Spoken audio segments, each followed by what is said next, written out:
On l'a vu venir avec le Covid, et cette fois-ci, ce sera avec les Jeux Olympiques de Paris. Big Brother arrive en France, et c'est ça, moi, qui m'inquiète, et ce dont je voulais vous parler aujourd'hui. Cet événement va être tout sauf sportif. Il va nécessiter évidemment énormément de moyens humains, 35 000 policiers, 25 000 agents de sécurité privés.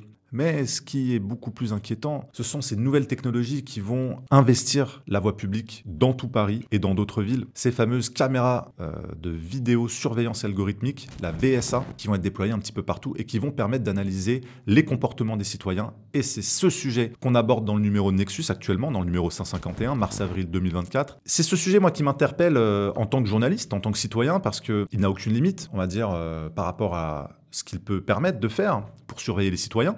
Où va être le curseur par rapport aux interprétations? En gros, ce logiciel ne peut pas reconnaître les visages et les identités des personnes, pour l'instant. Mais il va permettre d'analyser les comportements, les déplacements, les attroupements, les comportements suspects, et il va pouvoir envoyer des analyses aux forces de l'ordre pour les interventions. Et pendant que ce logiciel va fonctionner, pendant tous les JO, et au-delà, parce qu'il sera fonctionnel jusqu'en mars 2025, chose que peu de gens savent. Pendant ce temps-là, il va engranger un nombre de data très important pour pouvoir affiner son algorithme et lui permettre d'être de plus en plus précis. Donc chaque jour, en fonction des bonnes ou des fausses alertes, les concepteurs de ces solutions numériques vont pouvoir affiner ce logiciel et le rendre de plus en plus indispensable aux forces de l'ordre. Et c'est ça le problème. On avait fait un numéro dans Big Brother arrive en France en 2025. Et justement, ces caméras, elles sont fonctionnelles jusqu'en mars 2025. Et ce que les gens savent moins, c'est qu'il y a un consortium européen qui est constitué depuis quelques mois, quelques années, et qui a pour but en 2025 de déployer ce projet pilote de contrôle des caméras numériques, couplé à l'identité numérique, avec les moyens de paiement, les données de santé. On peut y inclure le pass sanitaire, le fameux, on a déjà vécu ça pendant le Covid. Et derrière tout ça, il y a quelques entreprises françaises qui sont dans le haut du panier. Je pense à Atos, je pense à DocaPost, une filiale de La Poste, je pense à Thales et bien d'autres. Moi, c'est ça qui m'inquiète parce que tout ça s'opère un petit peu en coulisses, même si tous les documents, les communiqués de presse sont publics, mais très très peu de médias, à part Nexus et quelques-uns, en parlent. Et moi, en tant que citoyen, je me pose la question, c'est comment est-ce qu'on va faire dans le futur pour avoir des opinions politiques divergentes, pour pouvoir assurer nos libertés en cas de pandémie? Bon, on voit qu'il nous prévoit déjà des futures pandémies. Avec le traité pandémie, justement, j'en parlais dernièrement à Radio Toxin. On a parlé du traité des pandémies avec Fabrice Divisio et Clémence Oudiakova. Qu'est-ce que c'est d'abord ce traité pandémie? Cet accord qui vise à améliorer la prévention, la préparation et la riposte face aux futures pandémies au niveau mondial. Donc déjà, c'est annoncé, il y aura de futures pandémies, on nous annonce ça comme des prophéties, et les objectifs sont les suivants. Réponse mondiale, alors qu'on a vu, puis ce serait peut-être intéressant d'ailleurs de se dire que chaque pays est différent, chaque climat est différent, chaque peuple est différent et réagit différemment à une maladie. Comme normalement, déjà, chaque patient est différent, donc une médecine doit s'adapter à chaque patient. Donc là, on va faire vraiment une médecine, une prévention globale. Et le but, c'est d'assurer, comme ils le disent, un engagement politique soutenu et à long terme. Donc franchement, ça veut dire que ça ne va pas nous lâcher.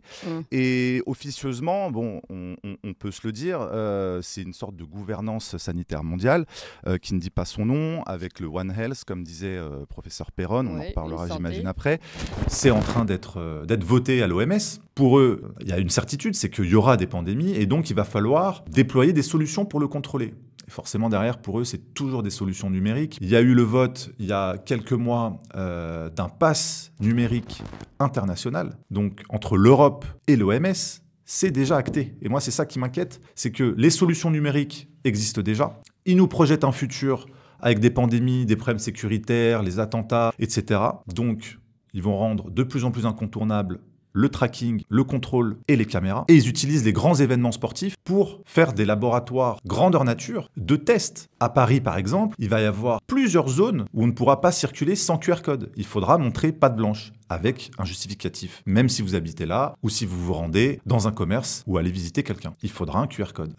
Idem, pendant le Covid, on l'avait vu, on devait aussi circuler avec une attestation auto-signée ou alors un pass vaccinal. Donc on nous a déjà installé tout l'écosystème et l'infrastructure infrastructures numériques pour nous habituer à nous limiter dans nos déplacements. Et moi, c'est ça qui m'interpelle, c'est que jusqu'où peut aller ce contrôle? Entre les mains de qui laissons-nous nos libertés et comment faire sans garde-fou pour pouvoir nous préserver des dérives? C'est ça qu'on aborde dans le magazine Nexus, le numéro 151, je vous le montre ici. C'est vraiment un sujet qui m'inquiète. C'est tout sauf de la surveillance. Là, on est dans la surveillance totale. On est dans la surveillance totalitaire. Avec le numérique, il n'y a plus de limites. Et on le voit, dès que des opinions divergentes se font savoir, la capacité avec laquelle l'État peut s'abattre sur ses citoyens, on l'a vu pendant le Covid, certains même demandaient à ce que les personnes non vaccinées puissent ne pas être prises en charge dans les hôpitaux.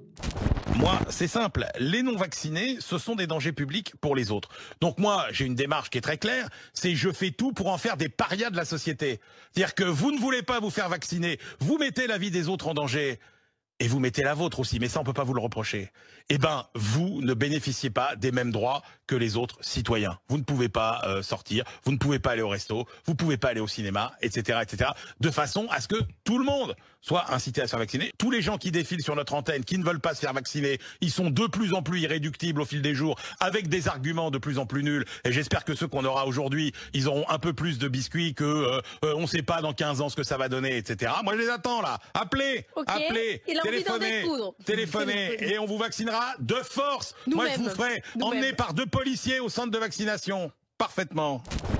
Quid demain en cas d'identité numérique où vous aurez votre permis de conduire, vos moyens de paiement, vos données médicales, vos données d'accès ou non à certaines zones, puisque certaines zones pourront vous être refusées en fonction des nécessités dictées par un événement sportif, un plan Vigipirate ou que sais-je. Quand tout ça sera harmonisé dans un passeport numérique, ce qui est en train d'être fait, comme je vous disais, par Atos, Thales, DocaPost. À la Poste déjà, on vous propose l'identité numérique pour éviter de vous sortir votre carte d'identité lorsque vous venez récupérer une lettre recommandée ou un colis. On me l'a déjà proposé, moi c'est ce qui m'a interpellé. C'est déjà en place. Et sous couvert de vous faciliter la vie et d'aller plus vite, on vous propose déjà cette solution. Quand toutes ces solutions seront harmonisées dans une plateforme commune, dans un écosystème numérique fonctionnel, à quel moment vous pouvez empêcher un État, une autorité, de vous contraindre financièrement? Puisque, on le sait, la fin du cash est dans la tête de nos dirigeants, beaucoup s'en sont vantés. Le nombre de distributeurs automatiques de billets diminue drastiquement d'année en année, et ils parlent de plus en plus, cette élite en tout cas qui nous dirige, de monnaie numérique, de l'euro numérique. Donc quand l'euro sera numérique, adossé à un passeport numérique, avec toutes vos données qui concernent vos déplacements, votre orientation médicale, puisque les données concernant la vaccination seront intégrées dans ces moyens, on pourra vous empêcher de vous déplacer, de voyager, de payer telle ou telle chose si vous n'êtes pas vacciné ou si vous ne correspondez pas aux normes qui seront édictées. Et moi, c'est ça qui m'interpelle, c'est que ces Jeux Olympiques qui c'est vrai, sont là normalement pour fédérer les gens, pour les rassembler autour de valeurs communes, en fait, très clairement. Ça, ce qui est en train de se passer, c'est la compétition du numérique. Il y a des entreprises qui sont en train de se frotter les mains. C'est un jackpot incroyable, tout ce qui est en train d'être déployé. Et j'interpelle vraiment tous ceux qui nous écoutent d'être vigilants par rapport à cela. Et c'est pas seulement les JO qu'il faut boycotter. Toutes ces infrastructures, tout cet écosystème qui est en train de nous asservir finalement, parce que aucun garde-fou n'est garanti pour les citoyens. C'est contre toute cette infrastructure qu'il faut s'opposer. Et il faut boycotter au maximum ces moyens. N'utilisez pas vos téléphones pour payer. Essayez au maximum de lutter contre l'identité numérique, parce que plus on ira vers ces solutions, plus elles seront déployées et plus nos libertés se réduiront comme peau de chagrin. Et c'est ça le problème, c'est que petit à petit, on se laisse récupérer du terrain, nous en tant que citoyens, par les grands oligarques, par les oligarchies, par les grandes corporations, par les institutions aussi, parce que l'OMS est très intéressée par les fameux passes numériques européens. Et les JO ne seront que le point de départ. Et justement, dans le numéro 145 Nexus sur Big Brother, on vous explique tout l'écosystème, toute l'infographie, l'organigramme de ce qu'il est en train d'être déployé en Europe, sous couvert, encore une fois, de lutter contre les dérives, les attentats, la sécurité, etc., la fraude. Tout ça, c'est du maquillage pour inciter les citoyens à donner leur consentement. Donc, ne soyez pas dupes. Moi, je vous en reparlerai dès que possible. En tout cas, vous retrouverez dans le numéro de Nexus, celui-là, sur les JO. Souriez, vous êtes fichés. Ça donne pas envie de sourire, mais on a encore des moyens de lutter et je vous invite vraiment à utiliser la seule option solution qui nous reste, c'est de désobéir à toutes ces lois, à tous ces dispositifs liberticides. Merci beaucoup, à très bientôt. Et pour ceux qui voudraient approfondir le sujet, n'hésitez pas à aller voir le dernier numéro Nexus actuellement au kiosque, le numéro 153, sur l'intelligence artificielle durant les JO. C'est le second volet de notre enquête sur la dictature du numérique.